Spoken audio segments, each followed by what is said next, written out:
I'm Devorah Wallen, and I'd like to share my Tea for Two, my Torah thought for 2 minutes, more or less. This week's Torah portion is Parshas Eikev.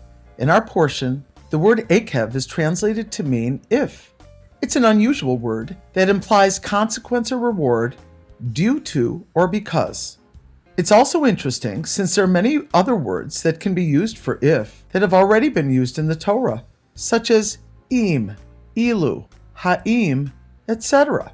Another curiosity is that Eikev has the exact same letters as the word for heel, Eikev. The portion begins, and if, Eikev, you obey these rules and observe them carefully, the Lord your God will maintain the covenant faithfully that he has made an oath with your fathers. The verses continue with many material and spiritual blessings as a reward or consequence, Eikev, of observing God's rules carefully or not. According to the Kabbalah, there's a parallel between the word for heel and insensitivity. Since the thick-skinned heel is generally hard and calloused, as well as furthest from the head, metaphorically it corresponds to a lack of spiritual awareness. The simple mystical parallel in our verse is that Hashem is asking us to become sensitive to the mitzvahs, even those that we may think of as unimportant, and step on or over them callously or mindlessly. We might think that the big, flashy commandments are the most important. For instance, being called up to the Torah, or getting public notoriety through large charitable donations, keeping big mitzvahs like not worshiping idols or not desecrating the Sabbath, etc. However, Pirkei Avos, Ethics of Our Fathers, warns us, be careful with the light commandments as with the grave one, for you do not know the reward for the fulfillment of the commandments. With God's infinite wisdom, how can we imagine what his reckoning is in terms of the value of the mitzvahs that each of us does? Since we were all created in God's image and are valuable in his eyes, we each have a particular mission here on earth. The Lubavitcher Rebbe once wrote to someone in a letter, "A birthday is the date that God decided that the world could not exist without you." We are all individuals on so many levels, bio-psychosocial, spiritually. We must have our own specialty mitzvah or mitzvahs. The Talmud in Eruvin says, "When I studied with Rabbi Yishmael, he said to me, 'My son, what is your vocation?'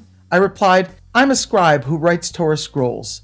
He said to me, 'My son, be careful in your vocation, as your vocation is a heavenly service, and care must be taken lest you omit a single letter or add a single letter out of place, and you will end up destroying the whole world in its entirety.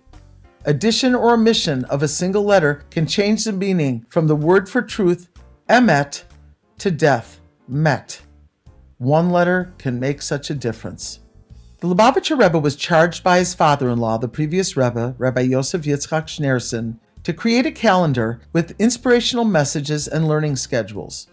On the 25th of Nisan, the Rebbe writes, "The individual's spiritual work, avodah, must be commensurate with his character and innate qualities. There may be one who can drill pearls or polish gems, but works at baking bread. The analogy in the realm of avodah may easily be understood. Though baking bread is a most necessary craft and occupation, this person is considered to have committed a sin since he isn't living to his fullest potential." The Baal Shem Tov, in his last will and testament, referring to the Zohar, states, "Do not allow a single day to pass without performing a mitzvah, whether it be a minor or a major. As our sages say, be zahir, careful, scrupulous, with a minor mitzvah as with a major one." The word zahir is a cognate of "they that are wise, yazhiru, shall shine." This means that the soul will shine and glow from a minor mitzvah even as it does from a major one, for the merciful desires the heart. These Torah sources demonstrate that not only should we not try to gauge the relative value of a mitzvah, but we need to do our own thing to seek to fulfill our own individual purpose in this world. As I often say to my clients, live what you love, find your shine, light your fire. May we each find our special place to shine and fulfill our unique mission.